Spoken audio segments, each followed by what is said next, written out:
Hey everybody, today I'm going to talk to you about one of my favorite cities in the world.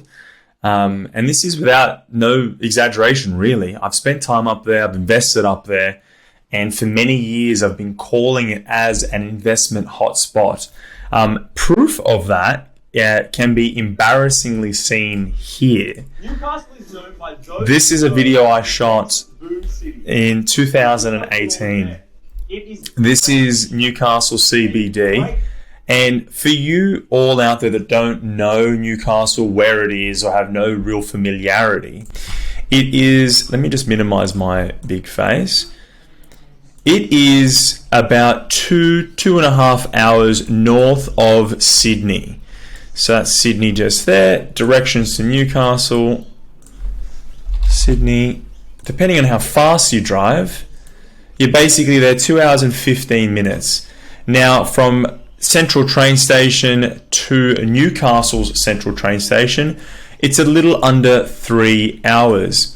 Now, the city itself, I've been attracted to the city for a long time because it has, unlike many of the other regional centres around Australia, it is a regional city, but it is on the verge of moving up into its own economic powerhouse.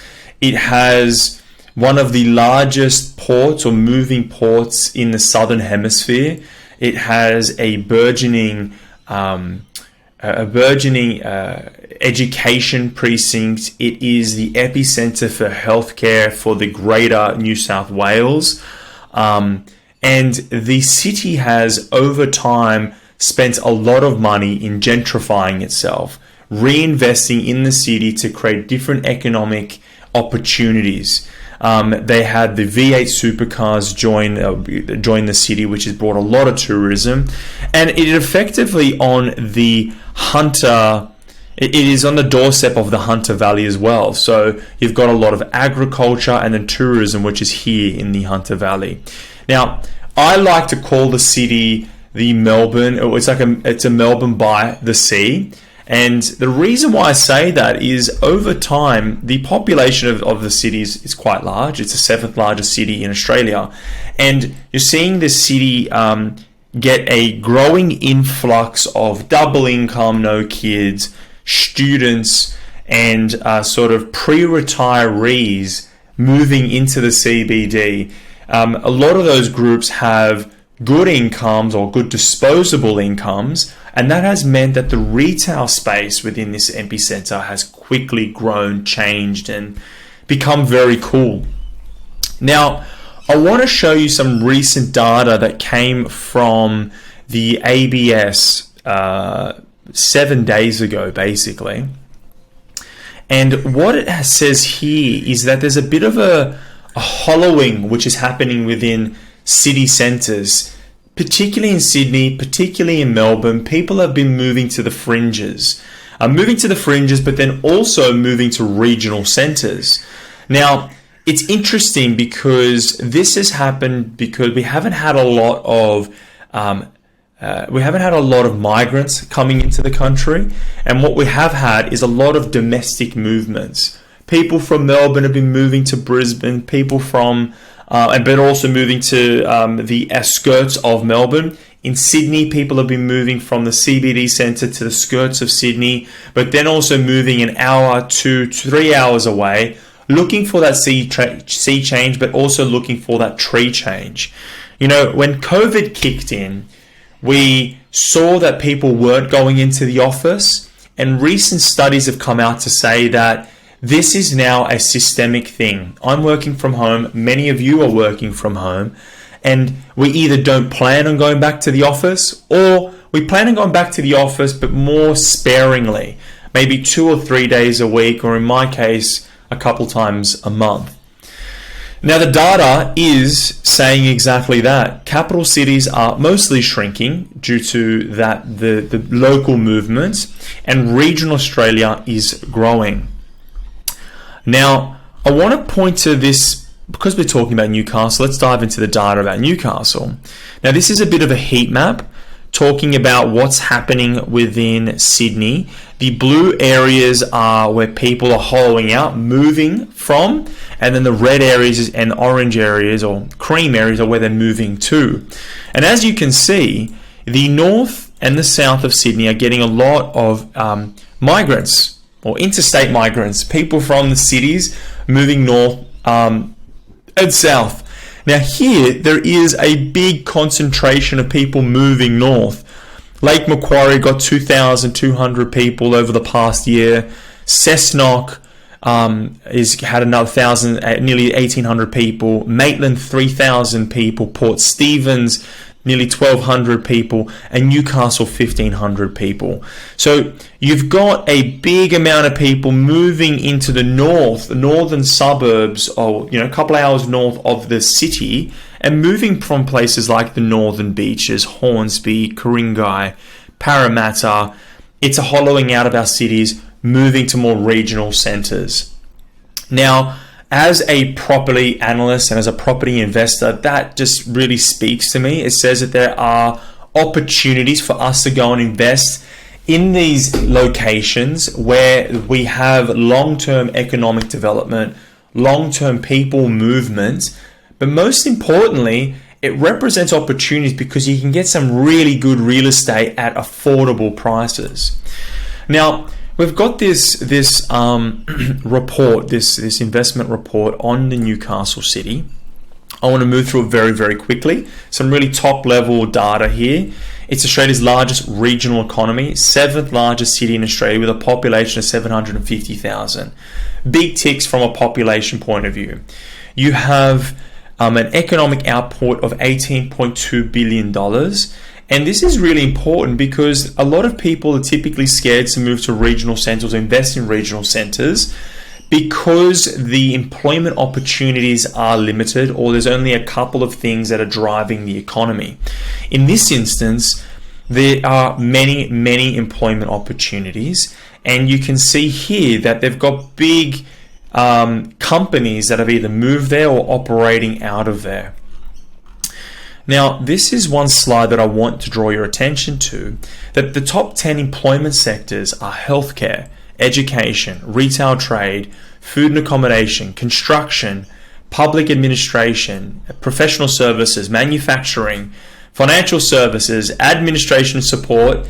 Mining only represents less than 2% of the economic development in Newcastle.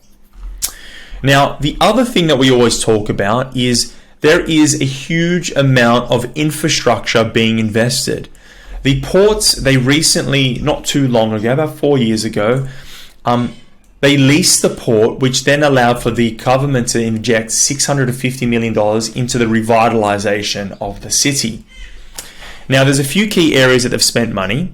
The John Hunter Hospital has received a hell of a lot of cash because it does support the larger regional areas of New South Wales.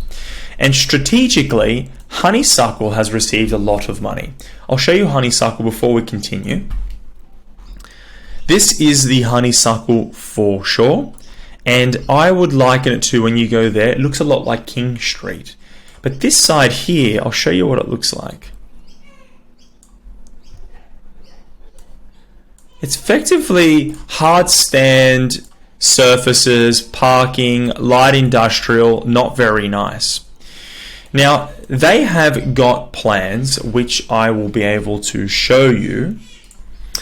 So this here is what they're planning on rejuvenating this whole precinct, which is going to give it a Barangaroo feeling in my mind. So just to show you, this is Newcastle's train station. It's kind of light industrial, a little bit grungy in around there. And right out front of the train station, what they spent some of that money on redeveloping, that's the train station just there. Some of that $780 million or $680 million went into rejuvenating the train station. This is the end of the rail. This is effectively their central train station. And from here, they've now got a light rail which takes people down to the beach. I'll show you what that looks like. That's the light rail from the train station, which takes you all the way down through to Newcastle Beach. It's about 10 to 15 minutes. Now, I'm telling you a lot of this because I want you to see the opportunity within the CBD. Here, they're redoing the whole, that whole epicenter. This is Newcastle Beach, so you get a sense of it. They're reshaping it, creating a whole bunch of trees, places to walk, a lot of recreation.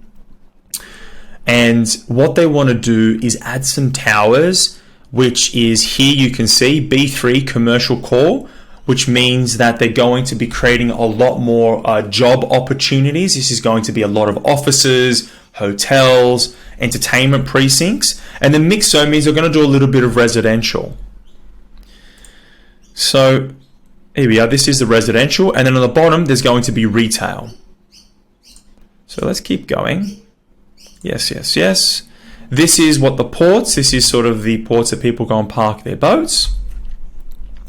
And then this is a reimagining of what they anticipate the Honeysuckle Quarter to look like over time. They want it to be an arts, a piazza where you can go and get something to eat, to drink, to have fun, to shop.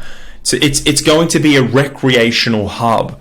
Now, the reason why I'm telling you this is because we've identified, well, here we are. This is that foreshore, which looks much, much nicer than what it does today.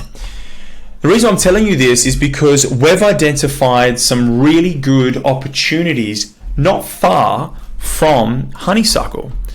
So if this whole section here is going to be rezoned, and well, it's been zoned, but to be changed and adapted into a beautiful green urban area where you've got places to kind of activate and get involved, where it's going to become a bit of a mini Barangaroo, it stands to reason to me that I'd want to get real estate close to this area. It's going to take time for it to change, but the opportunity that we've identified is just to cross that rail line over here, where you're a 5 to 10 minute walk, or you can jump on that rail line and head into the beach.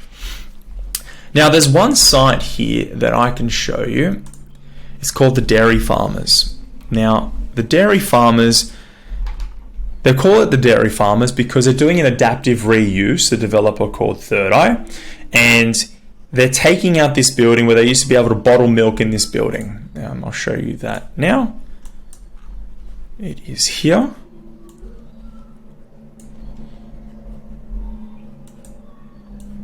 This is the corner of the site. If we just move a little over, that's the front of the building currently. And if you keep on going down this road, it's a short walk. You end up here. Through here, you've got the busing terminal, which heads to all of Newcastle. You have the store, which is a huge amount of commercial activity. Excuse me, let's keep on going down the road a little more. And then just here is where you've got that brand new train station, which you can head to the city, Sydney City, or you can jump on the light rail, head to the beach, or continue walking and then end up in this zoned area, which is now going to become a commercial precinct and urban activation. Now, I really like this development, and the reason why I like this development is because it's two main towers, and in these towers you've only really got sort of 4 to 6 apartments per floor plate, so it feels boutique, it feels intimate. The developer has a very good level of work. I'll show you the workmanship. But in these towers, depending on where you are and what apartment you buy, you've either got beautiful water views looking out towards Port Stephens, or you're looking towards the hinterlands, looking over Newcastle. Here's an example of some of the stuff that you will be able to experience in the apartments, which if you were to buy an apartment like this in Sydney, it's going to cost you millions. If you're going to buy an apartment, in fact, just down the road in Civic or in the east end of town, which is a bit more of the historical centre of Newcastle, you're going to be spending 1.5 to maybe $2 million for a 2-bedroom. For a 1-bedroom, you're spending $750,000 to $800,000. Now, because we are, before I elaborate, here's some of the fixtures and fittings. As you can see, this building is being designed for owner-occupiers. Talking to the local agents down there, it sounds like the majority of people that are buying in this development are owner-occupiers. As an investor, that excites me. It means there's less competition for rental, and it means that you're going to be sharing spaces with people that genuinely want to look after the building. Here's some more renders of what it would look like to live there. I tell you what, it's better than where I'm living now. The views are incredible. Here are the bathrooms, full tiles. You know, you've got the cistern for the toilet is set inside the wall, waterfall, shower head, really, really beautiful stuff. This is an example of the two towers. You've got some communal areas such as a pool, a little gym. This is a waterfall edge pool looking over the harbour. And downstairs, they're going to have also a space for a co-working space, but then also leasing out some areas for cafes, shops. These are the two towers as we just described. You're just down the road from, as we said, the main train station, the water, and then the beach is just down there. What this is actually pointing to, and reason why I call it, Melbourne by the water, is there is this young creative culture coming through where you can go and get an amazing cocktail, wood-fired pizzas, head down to Cole and Cedar. It's a bit more of like a prohibition-style bar, or signal box, which they've taken an old signal box, which is for heavy rail line, and turned into this amazing restaurant. It really is talking about the culture and what's happening down there. Very exciting. Now, the reason why I'm saying all of this is from an investment perspective. There's economic development, there's population growth, but then there's also these cultural things, the aesthetic things that you don't get every single day, and that is proximity to a thriving CBD, walking distance. You've also got proximity to the beach and water views, which is very rare to get it at a good price. But then also the opportunity for the prices to rise further, because right on your doorstep, you've got this whole Honeysuckle redevelopment, where, as we showed you earlier, this will become a coveted place to be close to. Now, what I want to show you now, this apartment is not available. My sister is buying it, or has bought it. It is a 1-bedroom apartment in the northern tower. Now, from here, you're going to have beautiful water views. That's the northern aspect there. Now, as you can see, as far as 1-bedrooms go, it's a beautiful floor plate. You walk in, lots and lots of storage. You've got a European-style laundry, a large room with a robe looking out to full height glass. So you've got beautiful views out. You've got lots more storage here, pantry space, a island bench top, so a place for you to entertain, to dine, to eat. A good living area. Lots of glass across all of these walls here, glass sliding doors. And let's look at the sizes. 53 square meters internal, good size 1-bedroom, but 30 square meter balcony. This 1-bedroom sold for $627,000. Here you are. Now, what I want to show you here is this is a cash flow. And in this instance, Carla's a first home buyer.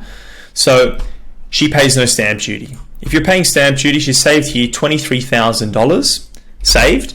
And on top of that, you get $10,000 back from the government. So I put in a 10% deposit plus the 10K from the government. I've put in a 5% growth rate to be conservative, 3% rate for inflation. 5% growth rate impacts the growth of the property over time. Inflation impacts the rent and also the costs. So here I've got $500 rent per week, so that's $25,500 per annum. I've put a 2% vacancy rate, so about a week a year would be empty. And then I've got some rental expenses, agents' commissions, letting fees, rates, insurance, maintenance, and body corporate. So if we were to structure an interest-only loan at 3.5%, you've got $25,000 coming into the bank account, $19,700 going out, plus another $9,400 going out. So the out-of-pocket expense would be $3,000, $3,617, 3,617 divided by 12. $300 per month. That's an expensive gym membership or a good night out. Then you've got your depreciation of the building and the fixtures and fittings, plus some loan costs of some lender's mortgage insurance.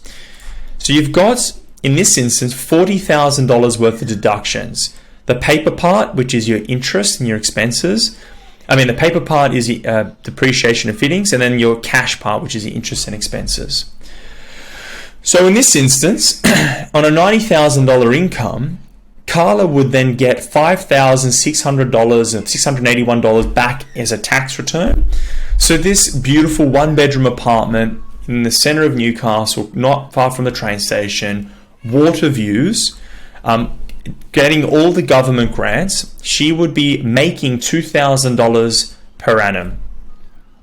At an average rate of growth over 5 years, she'd be making money, but then also after a 10-year period, have $458,000 worth of equity.